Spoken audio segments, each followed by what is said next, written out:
So the problem have a lake which initially has 200 gallons of water in it with 50 pounds. Notice the weight difference of chemical dissolved in it. There's 3 pounds per gallon going in of solution at the rate of 4 gallons per minute, and the same rate coming out as 4 gallons per minute of mixed solution coming out.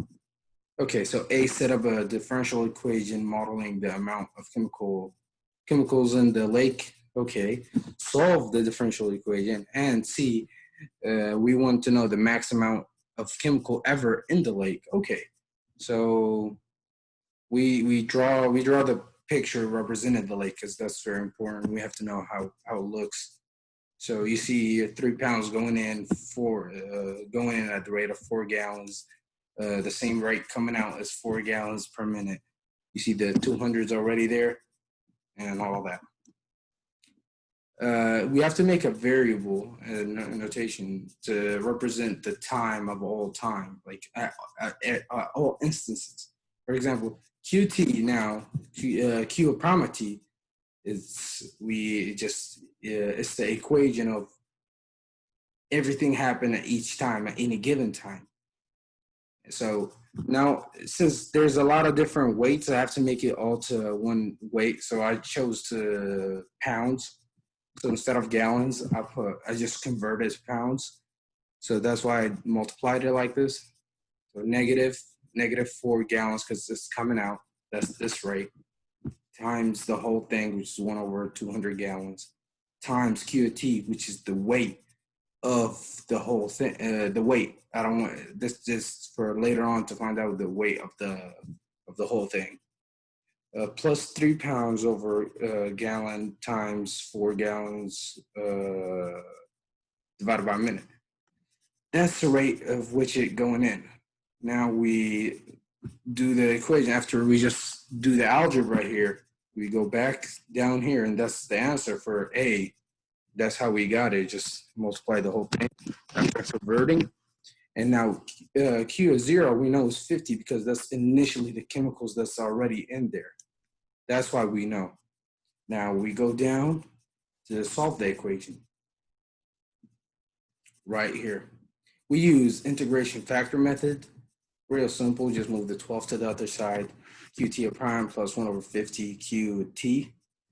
Now, the formula says e to the integration of a coefficient. Since I only have 1 over 50, that's what I chose. And the integration of that is really simple. That's M of t. And G of t is just this equation right here, 12 to the integration of e of 1 over 50t dt over e to the 1 over 50t. Now we just multiply these together and integrate it. Real simple, we get 12 times 50 e to the power of 150t plus c, because we just integrated. That's a constant. We divided by this thing right here, which is e to the power of 50, 1 over 50t. Since there's a plus, you could easily just split them up so you can simplify easier. Little algebra there. You just simplify this and this right there. So you just end up with 600 plus CE to the power of negative 1 over 50t. Because we want to know the exact amount, we can't have a constant.